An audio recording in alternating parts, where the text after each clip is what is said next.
يا بني آدم خذوا زينتكم عند كل مسجد وكلوا واشربوا ولا تسرفوا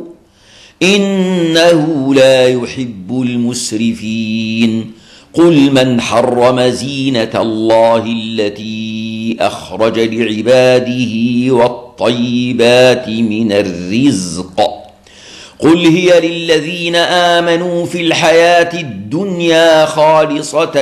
يوم القيامة كذلك نفصل الآيات لقوم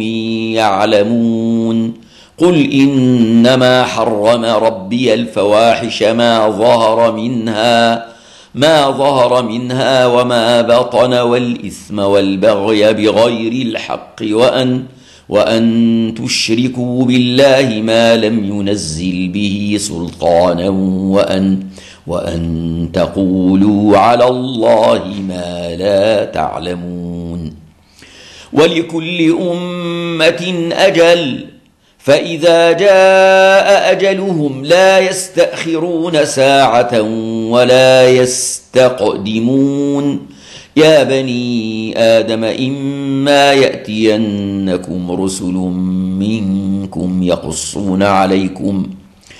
يقصون عليكم آياتي فمن اتقى وأصلح فلا خوف عليهم ولا هم يحزنون والذين كذبوا بآياتنا واستكبروا عنها أولئك أصحاب النار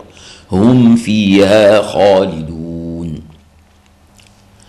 فمن أظلم ممن افترى على الله كذبا أو كذب بآياته أولئك ينالهم نصيبهم من الكتاب حتى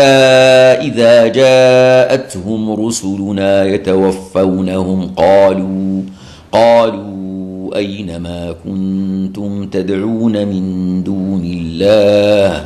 قالوا ضلوا عنا وشهدوا على